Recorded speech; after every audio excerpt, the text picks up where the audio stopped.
नमस्कार दोस्तों, आप लोगों का एक बार फिर से स्वागत है हमारे YouTube चैनल MSH क्लासेस पर। दोस्तों, आज मैं अगर आप लोग झारखंड से रिलेटेड किसी भी एग्ज़ाम्स की तैयारी कर रहे हैं, चाहे वह एग्ज़ाम झारखंड सचिवालय, उत्पाद सिपाही, जेटेट, पंचायत सचिव, राजस्व कर्मचारी या फिर दारोगा, इन सभी का एग्ज़ाम अगर की तैयारी कर रहे हैं तो आज का वीडियो लेक्चर आपको काफ़ी हेल्प करेगा। क्योंकि आज के वीडियो लेक्चर में दोस्तों हम लोग झारखंड से संबंधित जितने भी वाद्य यंत्र हैं और उससे संबंधित लोक कलाकार हैं उनके बारे में आज हम लोग टॉप 20 क्वेश्चन करेंगे। तो इसलिए आप लोग वीडियो में अंत तक बने रहें, बिना स्किप किए और इस वीडियो लेक्चर का लाभ लें। तो चलिए दोस्तों, आज हम लोग बिना देर किए आज का लेक्चर स्टार्ट करते हैं। आज का लेक्चर है दोस्तों वाद्य यंत्र एवं उसके लोक कलाकार। तो चलिए आप लोगों के सामने आज का पहला प्रश्न। खड़ा, खड़ा को ही ठाड़ा बोलते हैं।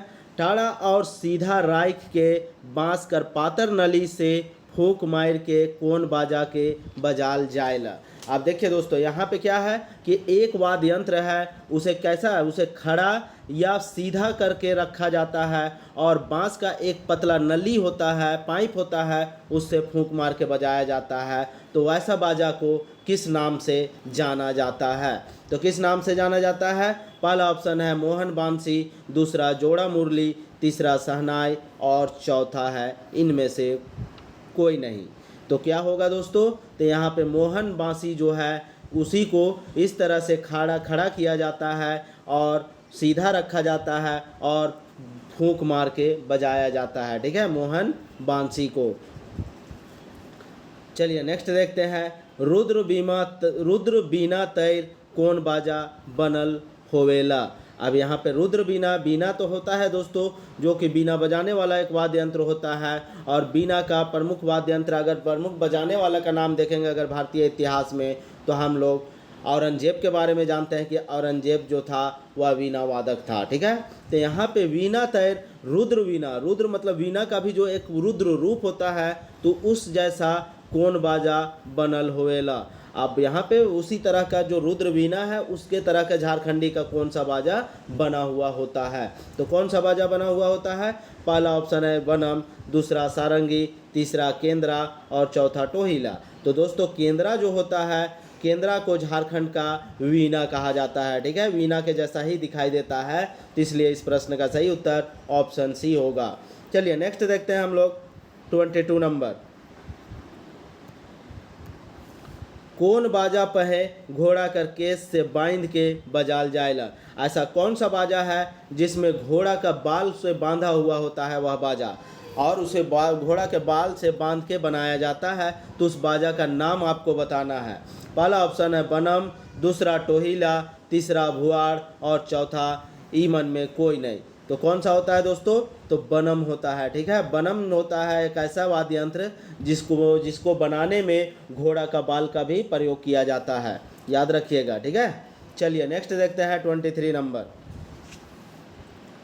करुण और श्रृंगार रस कर गीत मन के कौन एकल वाद्य यंत्र या वाद्य बाजा कर धुन या और मन छुई लेवेला।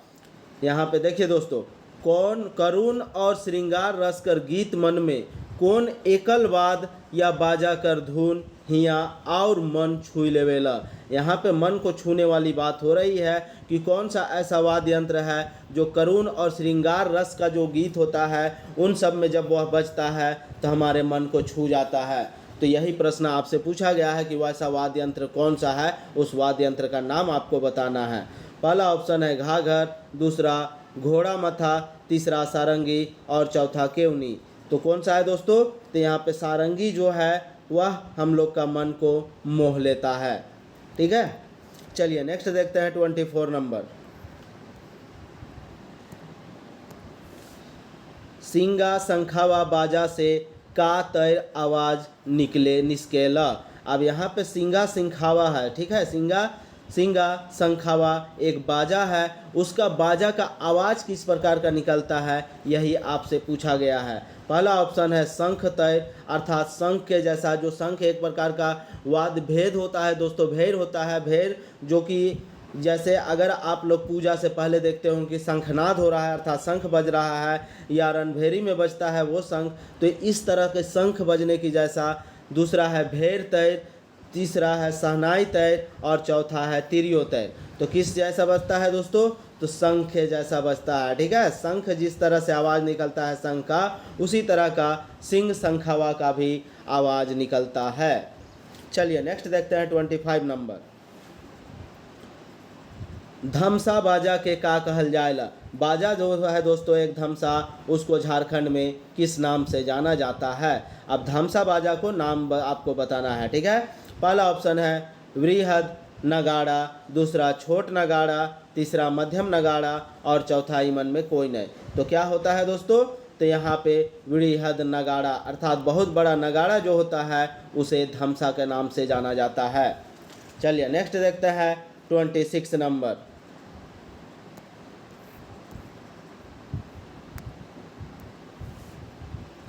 कौन बाजा घन वाद्य यंत्र है के?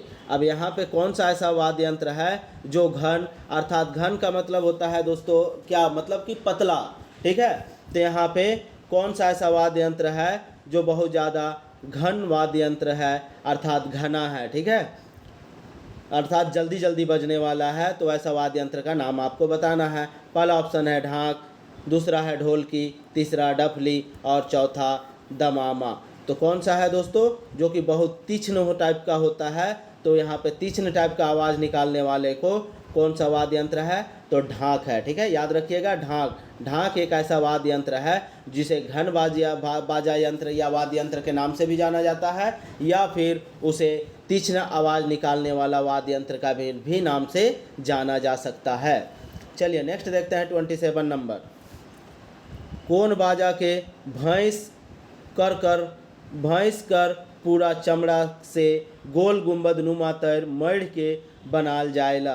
ऐसा कौन सा बाजा है जिसे कि भैंस का पूरा चमड़ा को मोड़ के और बनाया जाता है, और वह भी जब उसका चमड़ा को मोड़ दिया जाता है और उससे जो वाद्य यंत्र बनता है वह पूरी तरह से गुंबद नुमा होता है, तो उस वाद्य यंत्र का नाम आपको बताना है। तो पहला ऑप्शन है धमसा नगाड़ा, दूसरा टमक नगाड़ा, तीसरा छोट नगाड़ा और चौथा केवनी। तो कौन सा है दोस्तों?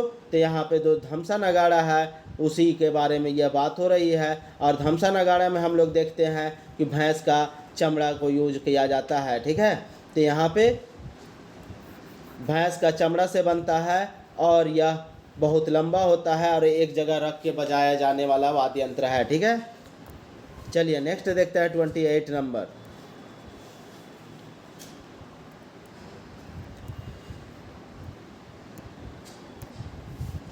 कौन बाजा से बम बंडिंग कर आवाज़ निस्केला। ऐसा कौन सा बाजा है जिसमें जिस तरह से बम गिरने का आवाज़ आता है उसी तरह का आवाज़ ऐसा कौन सा बाजा है जिससे निकलता है? पहला ऑप्शन है मांदर से, दूसरा है धमसा से, तीसरा टमक से और चौथा ढाक से। तो किस वाद्य यंत्र से निकलता है दोस्तों? तो धमसा से निकलता है। धमसा से ऐसा आवाज़ निकलता है कि लगता है कि बम गिरा हुआ है, बम फटा है। ठीक है, तो बम बंडिंग का आवाज़ निकलता है धमसा वाले वाद्य यंत्र से। चलिए नेक्स्ट देखते हैं 29 नंबर। कौन बाजा के एके ठावे पहे राख के बजाल जाएला। ऐसा कौन सा बाजा है जिसको एके ठावे अर्थात एक ही जगह पे रख के बजाया जाता है? क्योंकि वह बड़ा होता है इसलिए उसे एक ही जगह पे रखा जाता है। तो दोस्तों जो धमसा बाजा वाद्य यंत्र है वह बड़ा होता है, इस कारण से उसे एक ही स्थान पे रख के बजाया जाता है। ठीक है, तो यहाँ पे इस प्रश्न का सही उत्तर क्या होगा? ऑप्शन ए धमसा होगा। चलिए नेक्स्ट देखते हैं 30 नंबर।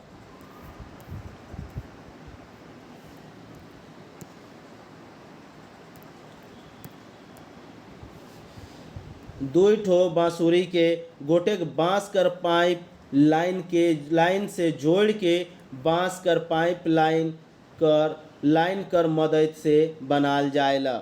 यहाँ पे देखिए दोस्तों, आराम से पढ़ते हैं क्वेश्चन। दो ठो बांसुरी के, आप दो ठो जो बांसुरी है उस बांसुरी के एक ठो गोटा बांस अर्थात पूरा बांस लेते हैं और उस बांस कर पाइप से पाइपलाइन से, और बांस का जो पाइपलाइन होता है लाइन से जोड़ के बांस कर पाइपलाइन कर मदद से बनाल जाएला। अब बांस जो खोखला बांस होता है उसके मदद से बनाया जाता है दो ठो बांसुरी को जोड़ के। तो ऐसा कौन सा ऐसा वाद्य यंत्र है जिसे इस तरह से बनाया जाता है?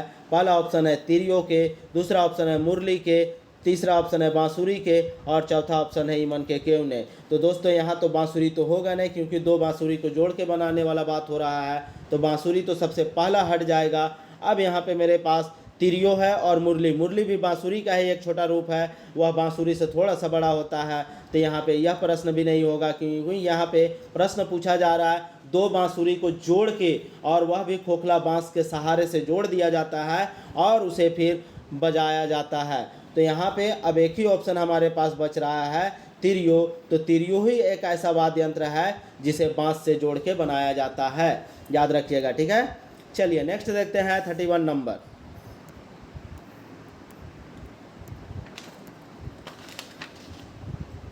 कौन लोक कलाकार के मांदर सम्राट के रूप में जानल जाएला? ऐसा कौन सा लोक कलाकार है जिसे मांदर सम्राट के नाम से जाना जाता है?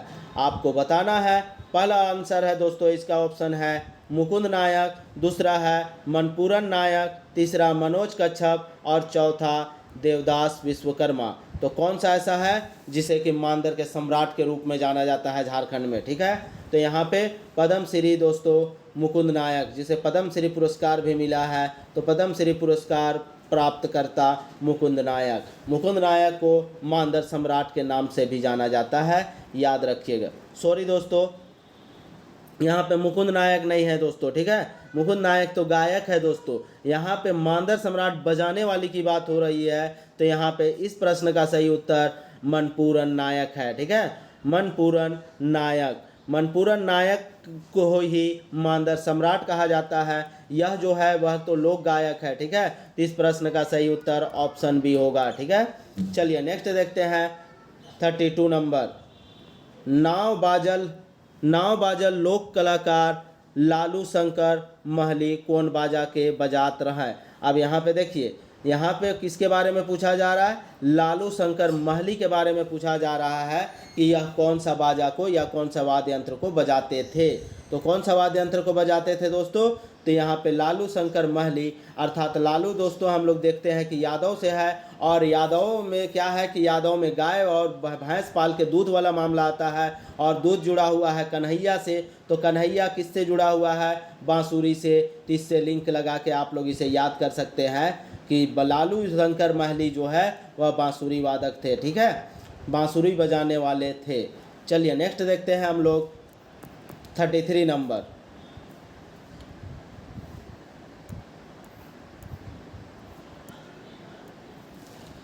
कौन नागपुरी लोक नायक के पद्म श्री सम्मान से सम्मानित करल जाए है? कौन सा ऐसा लोक नायक है जिसे पद्म श्री सम्मान से सम्मानित किया गया है? तो अब यहाँ पे देखिए दोस्तों, इससे पहले ही हम लोग इसके बारे में चर्चा कर चुके हैं कि मुकुंद नायक है लोक गायक है। हम बोले थे कि मुकुंद नायक एक लोक गायक है, तो मुकुंद नायक को ही पद्म श्री पुरस्कार से सम्मानित किया गया है, ठीक है। पद्म श्री पुरस्कार मधु मंसूरी को भी मिला है, लेकिन वह लेखक है। यहाँ गायक के बारे में बात हुई है, तो गायक मेरा यहाँ पे मुकुंद नायक है, याद रखिएगा, गायक पूछा है। चलिए नेक्स्ट देखते हैं 34 नंबर। लोक संगीत कर क्षेत्र में अतुलनीय योगदान खातिर कौन नागपुरी लोक कलाकार के संगीत नाटक अकादमी पुरस्कार से सम्मानित करल जाए है? कौन सा ऐसा झारखंड का जो लोक कलाकार है, जो लोक नाटककार है, लोक कलाकार है, उसे संगीत नाटक अकादमी पुरस्कार दिया गया है उसके अहम योगदान के लिए? तो ऐसा कौन सा है, नाम बताना है। पहला ऑप्शन है मुकुंद नायक, दूसरा डॉक्टर बीपी केसरी, तीसरा मधु मंसूरी और चौथा जानकी देवी। तो किसे दोस्तों? तो यहाँ पे पद्म श्री पुरस्कार जिसे प्राप्त हुआ है मुकुंद नायक को, उसे ही संगीत नाटक अकादमी का भी पुरस्कार मिला है, याद रखिएगा, क्योंकि यह लोक गायक है और लोक गायक को ही संगीत नाटक अकादमी का पुरस्कार मिलता है। तो इसलिए इस प्रश्न का सही उत्तर ऑप्शन ए होगा। चलिए नेक्स्ट देखते हैं 35 नंबर।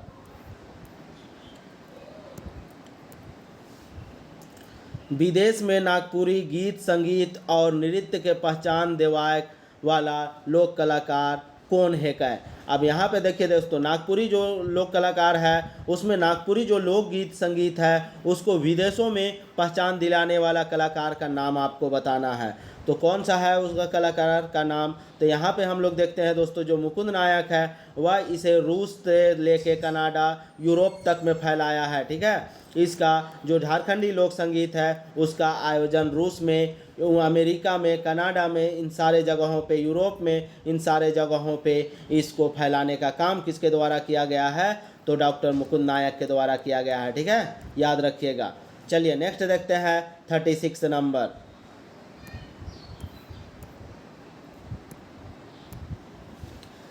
संगीत नाटक अकादमी पुरस्कार के मुकुंद नायक के समर्पित कर है। अब यहाँ पे देखिए, संगीत नाटक अकादमी का पुरस्कार जो मुकुंद नायक को मिला है वह किसके द्वारा मिला है, अर्थात कौन उसे यह समर्पित किया है, यह प्रश्न आपसे पूछा गया है। तो कौन किया है दोस्तों, तो यह अखड़ा के किया है।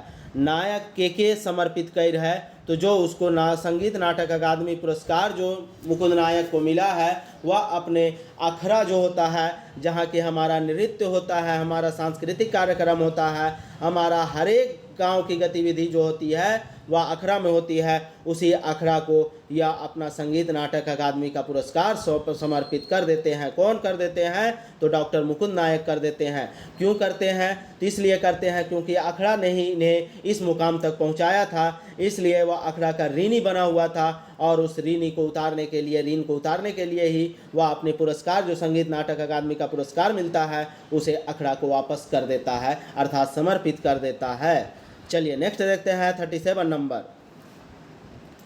झारखंड का नाव बाजल बांसुरी वादक कमलेश कच्छप का मृत्यु कौन दिन होलक। अब यहाँ पे देखिए, झारखंड का एक बांसुरी वादक जो था, बांसुरी वादक कौन, कमलेश कच्छप, उसका मृत्यु कब होता है आपसे डेट पूछा गया है। ठीक है दोस्तों, अभी हाल ही में हुआ है, इसलिए आपको याद रखना चाहिए। पहला ऑप्शन है 6 अगस्त 2019, दूसरा है 6 जुलाई 2019, तीसरा है 6 सितंबर 2019 और चौथा ऑप्शन है 6 मई 2019। तो कब हुआ था दोस्तों, तो 6 अगस्त 2019 को किसका मृत्यु हुआ है, कमलेश कच्छप का। और कमलेश कच्छप किस चीज़ का वाद्य यंत्र को बजाता था, तो यह बांसुरी वादक था। ठीक है, बांसुरी वादक था कमलेश कच्छप, याद रखना है आप लोगों को भी। चलिए नेक्स्ट अब हम लोग आते हैं 38 नंबर।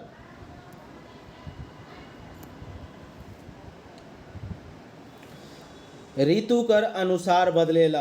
अब यहाँ पे झारखंड में हम लोग लोकगीत में देखते थे दोस्तों कि लोकगीत में क्या देखते थे कि ऋतु के अनुसार क्या बदलता है, तो ऋतु के अनुसार लय भी बदलता है और ताल भी बदलता है और राग भी बदलता है। तीन में से सभी ऑप्शन सही होगा। ठीक है, 38 का सारे प्रश्नों का ऑप्शन सही होगा, क्योंकि हम लोग देखते हैं ऋतु के अनुसार ही हम लोग का लय भी होता है, ताल भी होता है और राग को भी हम लोग उसी अनुरूप बदलते हैं। इस तरह से 38 नंबर प्रश्न का उत्तर ऑप्शन डी होगा।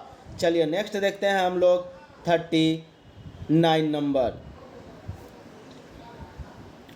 विरिहद नगाड़ा धमसा के कितना आदमी मन बड़ बांस में टांग के चलेना। अब यहाँ पे जो विरिहद नगाड़ा होता है, जिसे कि धमसा के नाम से जानते हैं, जिसे एक जगह रख के भी बजाने वाला बात है, अगर उसको टांग के कहीं दूसरे जगह ले जाना है तो बड़ा सा बांस में कितने लोग उसे टांग के दूसरे जगह ले जाएंगे, यही प्रश्न आपको बताना है। इसका उत्तर तो पहला ऑप्शन है दोस्तों 2 लोग अर्थात 2 आदमी अर्थात 2 लोग, और 4 आदमी अर्थात 4 लोग, और 6 आदमी अर्थात 6 लोग, और 8 आदमी अर्थात 8 लोग मिलके। तो इस प्रश्न का उत्तर दोस्तों आप लोग कमेंट के माध्यम से अवश्य बताइए। यह प्रश्न आप लोगों के लिए छोड़ा गया है, इसका उत्तर आप लोग को कमेंट सेक्शन में बताना है। तो दोस्तों आप लोग बताइए वीडियो कैसा लगा। अगर वीडियो पसंद आए तो इसे लाइक एंड शेयर करना ना भूलें। साथ ही साथ दोस्तों हमारे चैनल को अभी तक जिन लोगों ने भी सब्सक्राइब नहीं किया है तो सब्सक्राइब कर लें। और हमारे चैनल के माध्यम से दोस्तों टेस्ट सीरीज़ का भी आयोजन किया गया है। इस टेस्ट सीरीज़ में आप लोग अवश्य जुड़े, और 10 टेस्ट सीरीज है दोस्तों, वो भी ओनली 200 रुपीज़ में। तो इससे सस्ता आपको टेस्ट सीरीज कहीं भी नहीं मिलेगा। और टेस्ट सीरीज से ही आप अपनी तैयारी को आंक सकते हैं कि मेरी तैयारी जो है वह किस लेवल तक हुई है और अभी तैयारी कितना करना बाकी है। यह टेस्ट सीरीज से ही आप अपने आप को आंक सकते हैं। इसलिए टेस्ट सीरीज में आप लोग अवश्य जुड़े और पीडीएफ के लिए जो व्हाट्सएप नंबर दिया हुआ है उस पर आप लोग कांटेक्ट कर सकते हैं। तो चलिए दोस्तों, वीडियो में अंत तक बने रहने के लिए आप लोगों का धन्यवाद। जय झारखंड, जोहार।